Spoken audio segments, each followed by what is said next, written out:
السلام علیکم ورحمۃ اللہ وبرکاتہ۔ ربی اشرح لی صدری ویسر لی امری واحلل عقدۃ من لسانی یفقہوا قولی ربی زدنی علما اللہم فقہنا فی الدین اللہم آمین۔ اعوذ باللہ من الشیطان الرجیم بسم اللہ الرحمن الرحیم۔ جیسا کہ اس سے پہلے جو ہم سورۃ الکہف کی شروع کی 10 آیات پڑھنے سے انسان جو ہے وہ دجال کے فتنے سے بچ جائے گا اللہ کے اذن سے، جو ہم نے پڑھا ہے، یہ ہر جمعے کو اس کی تلاوت پر زور دیا گیا ہے۔ تو پھر اس میں ہماری اصلاح کے لیے کیا ہے، تو ہم نے اس میں اپنی اصلاح کے لیے دیکھنا ہے کہ قرآن جو ہے سمجھنے کی کتاب اور پھر عمل کرنے کی کتاب ہے۔ تو پارٹ 1 جو تھا وہ میرا آپ لوگوں نے اگر نہیں کسی نے دیکھا تو اس کا جو پارٹ 1 ہے وہ آپ لوگوں نے دیکھ لینا ہے۔ پارٹ اس کا 2 اسٹارٹ کرتے ہیں۔ وَلَا تَقُولَنَّ لِشَيْءٍ، آیت جو ہے یہ 23 ہے۔ اور نہ ہرگز آپ کہیے کسی چیز کے لیے کہ بے شک میں کرنے والا ہوں یہ کل، مگر یہ کہ چاہے اللہ۔ اور یاد کیجیے اپنے رب کو جب بھول جائیں آپ، اور کہہ دیجیے امید ہے کہ رہنمائی کرے گا میرا رب میری قریب تر کی اس سے بھلائی میں۔ یعنی ماشاءاللہ اور انشاءاللہ، سبحان اللہ، الحمدللہ، یہ کلمات جو ہیں آپ کی زبان پر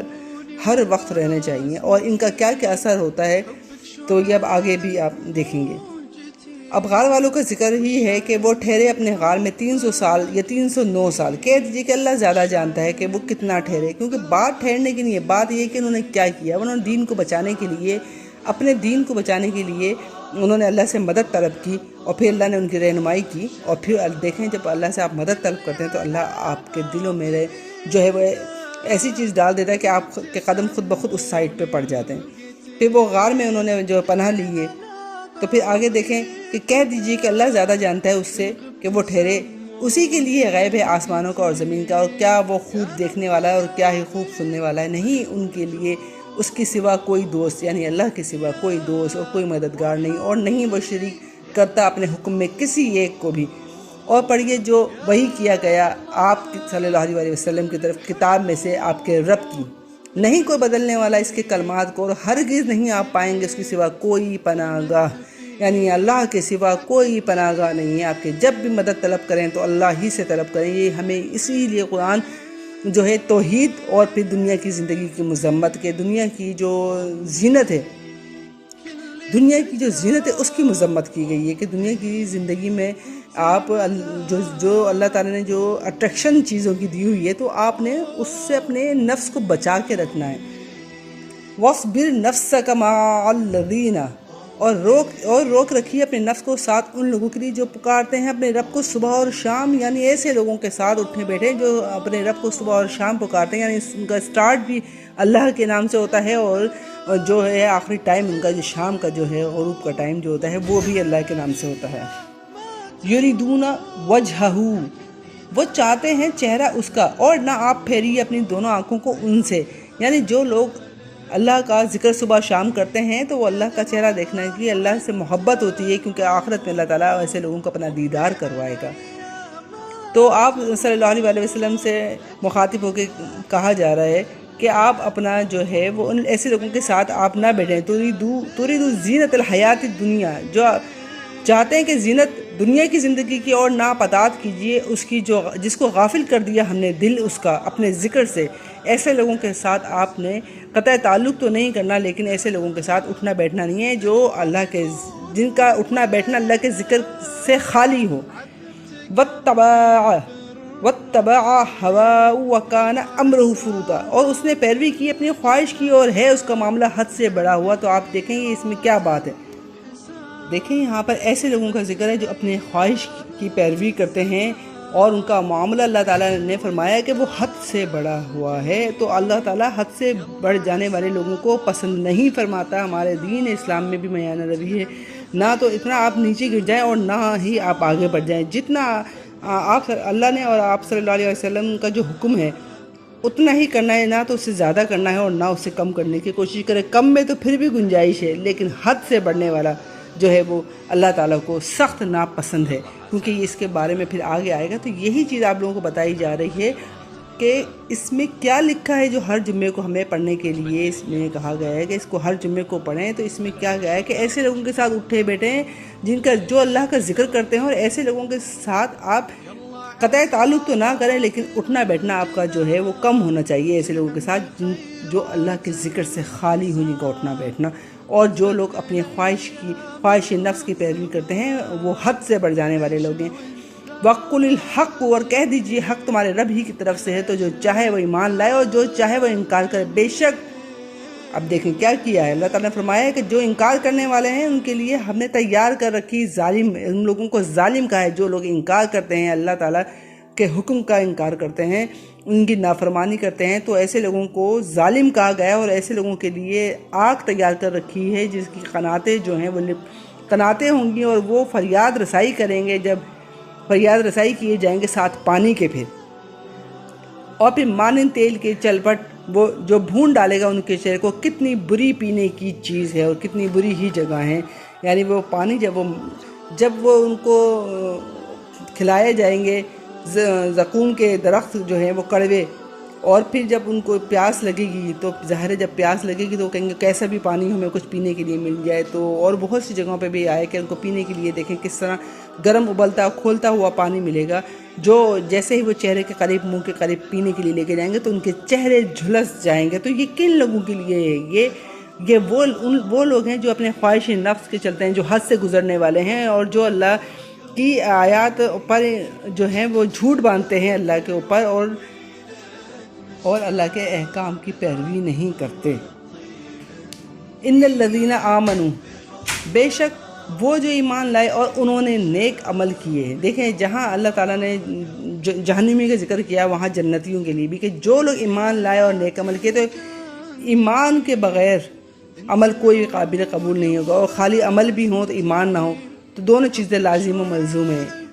ایمان کے بعد عمل بھی ضروری ہے، اور عمل جیسا بھی اچھا ہو اگر ایمان نہیں تو وہ عمل بھی بیکار ہیں۔ یہ میں نہیں کہہ رہی، یہ قرآن آپ کھولیں اور پڑھیں، اور کتنی جگہوں پہ اللہ تعالیٰ نے فرمایا ہے کہ ایمان کے بغیر کوئی عمل قابل قبول نہیں۔ اِنَّا لَا نُضِيعُ أَجْرَ، بے شک ہم ضائع نہیں کرتے اجر اس کا جو اچھا کرے عمل۔ تو اللہ تعالیٰ ظاہر ناانصافی تو نہیں کرتا، اللہ تعالیٰ جو اچھا کرے گا رائی کے ذرے کے برابر بھی جس کا عمل اچھا ہوا تو اللہ تعالیٰ اس کا عمل کبھی ضائع نہیں کرے گا۔ اولئک لہم جنات، یہی وہ لوگ ہیں ان کے لیے باغات ہیں ہمیشگی کے، بہتی ہیں ان کے نیچے نہریں، وہ پہنائے جائیں گے ان میں کنگن سونے کے، اور پہنیں گے لباس سب باریک ریشم کے اور موٹے ریشم کے، تکیہ لگائے ہوں گے ان میں تختوں پر، اور کتنا اچھا بدلہ ہے اور کتنی ہی اچھی آرام گاہ ہے۔ دیکھیں کہ جہنم کے لیے کیا ہے کہ وہ آگ کی قناتیں ہوں گی، گرم کھولتا ہوا پانی ہوگا، اور خوراک کڑوی زقوم کے درخت ہوں گے، اور جبکہ جنتی کے لیے اللہ تعالیٰ نے کتنا کچھ رکھا ہے۔ تو دراصل زندگی میں ہم لوگ وہی کچھ کرتے ہیں جو ہمیں نظر آ رہا ہوتا ہے سامنے، یہ چیزیں ہمیں دراصل نظر نہیں آ رہی، تو ان کو ہم نے اپنے پیٹھ کے پیچھے ڈال دیے، جس طرح ہم نے قرآن کو اپنے پیچھے کر دیا ہے، اور دوسری کتابیں ہم پڑھ لیتے ہیں لیکن ہم قرآن اور حدیث کے ساتھ نہیں جڑتے۔ اسی طرح ہی دنیاوی زندگی جو چیز ہمیں نظر آ رہی ہوتی ہے، جن کا ہمیں فوراً بدلہ مل جاتا ہے، وہ ہم ان چیز کو تو دیکھتے ہیں، اور جس کا ہمیں اللہ تعالیٰ نے فرمایا ہے کہ یہ تمہیں آخرت میں اس کا صلہ ملے گا، تو اس چیز کو ہم نے پس پشت ڈال دیا ہے۔ اب دیکھیں یہاں پر کس کی مثال دی جا رہی ہے، وَاضْرِبْ لَهُم مَثَلًا رَجُلَيْنِ، اور بیان کیجئے ان کی مثال دو آدمیوں کی۔ دیکھیں یہ دو آدمی کوئی خاص آدمی نہیں ہے، دو عام آدمی ہیں یہ۔ بنائے ہم نے ان دونوں میں سے ایک کے دو باغ انگوروں کے، اور گھیر لیا ہم نے ان دونوں کو کھجوروں کے درختوں سے، اور بنائے ہم نے درمیان ان دونوں کے کھیت، دونوں باغوں نے دیا پھل اپنا اور نہ کمی کی اس میں کچھ بھی، اور جاری کر دی ہم نے ان دونوں کے بیچ ایک نہر بھی، یعنی باغات اتنے اچھے دیے، ان کو سیف بھی کر دیا بڑے بڑے درختوں سے، پھر نہر بھی اللہ تعالیٰ نے جاری کر دی۔ یہ سب کس کے لیے ہے؟ سب اللہ تعالیٰ کے حکم سے ہی ہوتا ہے۔ وَكَانَ لَهُ ثَمَرٌ، اور وہ اس کے لیے پھل، تو اس نے کہا، اور ہوا اس کے لیے پھل، تو اس نے کہا اپنے ساتھی سے کہ جب وہ اس سے بات چیت کر رہا تھا کہ میں زیادہ ہوں تجھ سے مال میں، اور زیادہ عزت والا ہوں تجھ سے جتھے میں، جس کے پاس مال و دولت تھی تو اس نے اپنے مال پہ غرور کیا کہ یہ مال تو میری محنت کی وجہ سے ہے، یہ مال جو ہے میں، اور دوسرے انسان کو جس کے پاس ایک کم تھا وہ آگے آپ دیکھیں گے تو اس کو کہا کہ تیرے پاس تو کچھ نہیں ہے اور میرے پاس تو دیکھ کتنی مال و دولت، میں تو بہت اچھا ہوں۔ وَدَخَلَ الْجَنَّةَ، اور داخل ہوا وہ اپنے باغ میں اس حال میں کہ وہ ظلم کرنے والا تھا اپنی جان پر، کیونکہ اس نے بہت بڑا جملہ کہا کہ اس چیز کے اوپر کہ اس نے اپنے آپ کو ترجیح دی، اپنے نفس کے اوپر، یہ سب کچھ کہ میری وجہ سے ہے، یہ سب کچھ، یہ مال اور دولت جو ہے یہ تو اللہ کی دین ہے، اللہ جس کو چاہے اللہ تعالیٰ دیتا ہے۔ اسی طرح آگے لکھا ہے، کہنے لگا نہیں میں گمان کرتا کہ یہ برباد ہوگا یہ باغ کبھی بھی۔ اوپر سے پھر اس نے دیکھے نا یہ بھی کہا کہ یہ تو کبھی بھی نہیں برباد ہونے والا، اور نہیں میں گمان کرتا کہ قیامت قائم ہونے والی ہے، قیامت کا بھی انکار کیا، اور کہا پھر اچھا اگر قائم بھی ہوگی، اور البتہ اگر میں لوٹایا گیا طرف اپنے رب کی طرف، اگر فرض کریں کہ میں اپنے رب کی طرف چلا بھی گیا تو البتہ میں ضرور پاؤں گا بہتر اس سے لوٹنے کی جگہ۔ تو یہ آپ نے دیکھنا ہے کہ دنیاوی مال و متاع جس کے پاس ہے تو ضروری نہیں ہے کہ وہ آخرت میں بھی جو ہے اس کے پاس سب کچھ ہو۔ یہ دنیا تو ایک آزمائش کے لیے ہمارے لیے، اللہ تعالیٰ انسان کو مال دے کے بھی اور مال لے کے بھی آزماتا ہے۔ قال لہ صاحبہ، کہا اس کے ساتھی نے جبکہ وہ اس سے بات چیت کر رہا تھا، کیا تو انکار کرتا ہے تو اس کا جس نے پیدا کیا تجھے مٹی سے اور پھر نطفے سے اور پھر درست بنایا تجھے ایک مرد؟ لیکن وہ اللہ میرا رب ہے اور نہیں میں شریک ٹھہراتا ساتھ اپنے رب کے کسی ایک کو بھی۔ تو اب آپ یہ غور کریں اس میں کہ اس شخص نے کس چیز کو شریک ٹھہرایا؟ جی اپنے نفس کو، اپنی ذات کو اللہ کے بالمقابل اس نے کھڑا کر دیا کہ یہ سب کچھ جو ہے میری طاقت سے، میری مرضی سے یہ سب کچھ ہوا ہے۔ تو اس شخص نے اپنی کس چیز کو شریک ٹھہرایا؟ اپنے نفس کو، اپنی ذات کو اس نے شریک ٹھہرایا۔ تو جو ہے اللہ تعالیٰ نے یہ دیکھیں اور جو نیچے بندہ ہے وہ کیا کہتا ہے کہ میں نہیں شریک ٹھہراتا اپنے رب کے ساتھ کسی ایک کو بھی۔ تو شرک تو یہ بھی ہوا نا کہ جو وہ شخص جس نے اپنے خواہش نفس کو الہ بنا لیا ہے۔ قرآن پاک میں اور مقامات پہ بھی آیا کہ آپ نے ایسا شخص کو دیکھا ہے جس نے اپنے خواہش نفس کو الہ بنا لیا ہے؟ جو اللہ کے بالمقابل لا کے جس کو کھڑا کر دیا جائے وہ الہ ہی ہوتا ہے۔ جب ہم اقرار کرتے ہیں لا الہ الا اللہ، نہیں کوئی الہ سوائے اللہ کے، تو پھر ہم اس چیز سے پھر انکار، دنیا میں رہ کے تو ہم بہت سے معاملات میں اس سے انکار کرتے ہیں۔ ہم منہ سے تو اقرار کر لیتے ہیں لیکن عمل سے اقرار نہیں کرتے۔ عمل بھی ضروری ہے، ایمان کے بعد عمل ضروری ہے۔ ایمان تو لے کر آ جاتے ہیں ہم لیکن عمل نہیں کرتے۔ تو زندگی میں ہمیں ہر کام دیکھیں، عمل سے زندگی بنتی ہے، جنت بھی جہنم بھی۔ یہ خاک اپنی فطرت میں نہ نوری ہے نہ ناری۔ یہ علامہ اقبال کا شعر ہے، اسی مجھے بس یاد آ گیا۔ آگے ہم دیکھتے ہیں لکنہ هو اللہ ربی، یہی کہ لیکن وہ اللہ میرا رب اور نہیں میں شریک ٹھہراتا ساتھ اپنے رب کے کسی ایک کو بھی۔ اور کیوں نہ جب داخل ہوا تو اپنے باغ میں کہا تو نے جو چاہا اللہ نے، یعنی ما شاء اللہ لا قوت الا باللہ، نہیں کوئی طاقت مگر اللہ کی توفیق سے۔ اگر تو دیکھتا ہے کہ مجھے کہ میں کمتر ہوں تجھ سے مال میں اور اولاد میں، تو امید ہے کہ میرا رب کہ وہ دے مجھے بہتر تیرے باغ سے، اور وہ بھیجے اس پر کوئی عذاب آسمان سے تو وہ ہو جائے میدان صاف چٹیل، یا ہو جائے پانی اس کا گہرا، تو ہرگز نہیں تم استطاعت رکھو گے اس سے تلاش کرنے کی۔ وہ یہ کہہ رہا ہے کہ اللہ چاہے تو سب کچھ کر سکتا ہے، جس کے اوپر تو اتنا ناز کر رہا ہے۔ جو ہم نے اب یہ چیزیں آپ اس باغ کو نہ دیکھیں، آج ہم دنیاوی زندگی میں آج ہمارے پاس سب کچھ ہے، تو کیا آج ہم یہ دیکھیں؟ پھر یہی کہتی ہوں ہر چیز کو اپنے سے ریلیٹڈ کیا کریں کہ یہ میں کیا کر رہی ہوں، آج میں کہاں پہ کھڑی ہوں۔ ہر انسان اپنے آپ کے بارے میں سوچے کہ میں کیا کرتی ہوں، آج میرے پاس جو مال ہے، اولاد ہے، گھر ہے، کاروبار ہے، کیا میں اس پہ گمان کرتی ہوں کہ کیا یہ میری محنت سے ہے؟ محنت تو ضروری ہے لیکن جب تک اللہ کا کرم نہ ہو تو وہ محنت بھی بیکار ہو جاتی ہے۔ اللہ کا کرم بہت ضروری ہے، ضروری نہیں ہے ہر محنت کرنے والے کو چیز مل جائے۔ کبھی اللہ تعالیٰ جو ہے کبھی دے دیتا ہے اور کبھی اس کے لیے آخرت میں اس کا حصہ رکھ لیتا ہے، یا کبھی اس کو بعد میں دے دیتا ہے کسی اور ٹائم میں جو اس نے بہتر سمجھا ہوتا ہے۔ کبھی اس کو اس وقت چیز نہیں ملتی اور کبھی بعد میں مل جاتی ہے، اور کبھی بعد میں بھی نہیں ملتی تو وہ آخرت میں، کیونکہ آگے آپ دیکھیں گے ایک حدیث میں کہ آخرت میں جو ہے انسان کہ کاش دنیا میں میری کوئی دعا ہی قبول نہ ہوتی،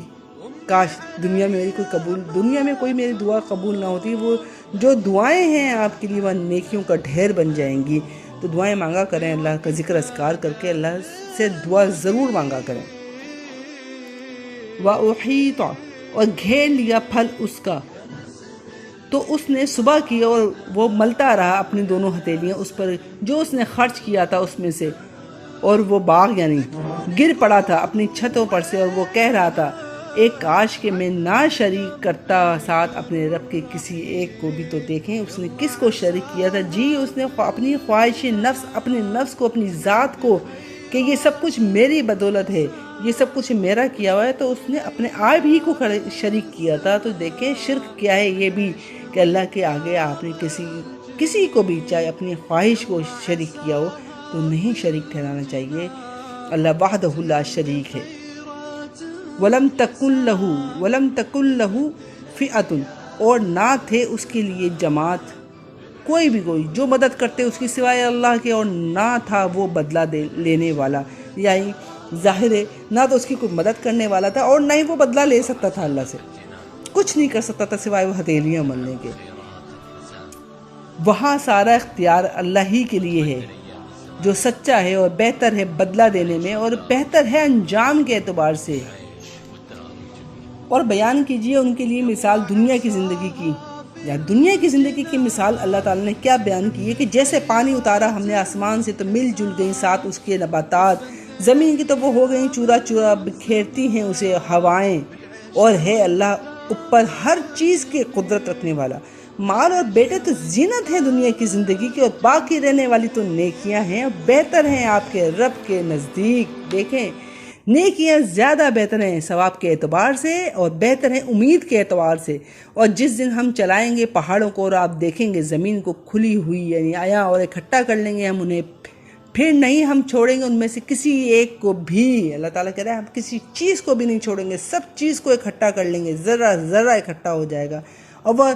درپیش کیے جائیں گے آپ کے رب کی طرف صف در صف۔ البتہ تحقیق آ گئے تم ہمارے پاس، جیسا کہ پیدا کیا تھا ہم نے تمہیں پہلی مرتبہ، یعنی انسان جب پیدا ہوتا ہے تو ننگا ہوتا ہے، اور جب اللہ کا حضور کھڑا ہوگا تو جب بھی برہنہ ہی ہوگا وہ، اس وقت اتنی نفسا نفسی ہوگی کہ کسی کو دیکھنے کی ضرورت ہی پیش نہیں آئے گی، ہر ایک نفسی نفسی کر رہے ہوں گے، ہر ایک اپنی اعمال کی طرف نظر ہوگی، ہر ایک اپنی فکر کرے گا کہ میرا کیا ہوگا۔ تو یہ فکر دنیا میں رہ کے اگر ہم کر لیں، دنیا میں رہ کے جتنی کوشش ہو سکتی ہے اپنے اعمال اچھے کر لیں، قرآن سے جڑ جائیں، احادیث سے جڑ جائیں، تاکہ زندگی آپ کی، اور پھر ان کو جڑیں اس طرح کہ ان کو پڑھیں سمجھیں اور زندگی اپنی اس میں عمل میں لے کر آئیں۔ آگے لکھا ہے کہ بلکہ گمان کیا تم نے کہ ہرگز نہیں ہم بنائیں گے تمہارے لیے کوئی وعدے کا دن، یعنی جو لوگ انکاری تھے کہ اللہ تعالیٰ کا جو وعدہ ہے آخرت میں اکٹھا کرے گا، تو اللہ تعالیٰ فرما رہا ہے کہ تم تو انکار کرتے تھے، اور جب رکھ دی جائے گی کتاب آپس آپ دیکھیں گے مجرموں کو، تو دیکھیں اس میں کسی کو نہیں کہا، کس کو کہا ہے؟ مجرم کون لوگ ہوں گے؟ جو آپ نے قرآن میں دیکھیں کہ مجرم کون لوگ ہیں، کتنی جگہوں پہ بتایا گیا ہے، جو اللہ کے نافرمان ہیں، خواہ وہ کوئی بھی ہو، ڈر رہے ہوں گے وہ اس سے، اس میں جو وہ کہیں گے ہائے افسوس ہم پر، کیا اس کتاب کو ہے تو نہیں چھوڑا اس نے کچھ چھوٹے سے چھوٹا اور نہ ہی کوئی بڑا، مگر اس نے شمار کر رکھا ہے اسے، یعنی ذرے کے برابر بھی کوئی عمل ہوگا تو وہ اس نے اکٹھا کیا ہوگا، اور وہ پا لیں گے جو انہوں نے عمل کیا حاضر، اور نہ وہ ظلم کرے گا رب آپ کا کسی ایک پر بھی۔ تو یہ یاد رکھیں کہ کوئی بھی نیکی ہو اسے چھوٹا نہ سمجھے، چھوٹی سے چھوٹی نیکی کرتے رہیں، چھوٹی چھوٹی نیکیاں بڑی نیکیوں کی طرف لے جاتی ہیں، اسی طرح چھوٹے چھوٹے گناہ ان کو چھوٹا نہ سمجھیں، چھوٹے چھوٹے گناہ جو ہیں وہ بڑے گناہوں کی طرف لے جاتے ہیں۔ تو خدا کے لیے اللہ سے ڈریں، چھوٹے چھوٹے گناہوں سے بچے رہیں، اور چھوٹی چھوٹی نیکیوں کو بھی آپ ضائع نہ کریں، جو نیکی ہو تو آپ اسے کریں، جیسا کہ آپ سیلاب زدگان ہیں، جو کچھ ہو سکتا ہے ان کے لیے کریں، اپنے اپنے گھروں سے چیزوں کو نکالیں، آپ کا دیا ہوا ہی آپ کے کام آئے گا، آپ کی اولاد نیک ہوئی تو کام آئے گی، جو آج کل دور چل رہا ہے تو نیک اولاد تو شاد و نادر ہی آپ کے نظر آئے گی۔ تو خدا کے لیے اپنی آخرت خود ہی سنوار کے چلے جائیں، خود ہی کوشش کر لیں اپنے ہاتھ سے دے کے، کیونکہ قرآن میں کئی مقامات پہ لکھا ہے کہ جو آپ کا ہاتھ کا دیا ہو ہے نا، سب سے بہترین وہ یہ جو آپ کا ہاتھ دیا ہو، سب سے بہترین یہ کہ اللہ تعالیٰ پسند فرماتا ہے مال خرچ کرنے کو، اپنا حلال مال اللہ کی راہ میں خرچ کرنے کو۔ تو بڑھیے آگے اور مدد کیجیے، اور یہ وقت ہے اس وقت تو اپنے آپ کو ٹٹولیں اور ڈھونڈیں اور اس چیز میں آگے بڑھنے کی کوشش کریں، خود بھی کریں اور دوسروں کو بھی تلقین کریں۔ جزاک اللہ۔ دعا کر لیتے ہیں۔ سبحانک اللہم و بحمدک، نشہد ان لا الہ الا انت، نستغفرک و نتوب الیک، ربنا تقبل منا انک انت السمیع العلیم وتب علینا انک انت التواب الرحیم، اللہم آمین۔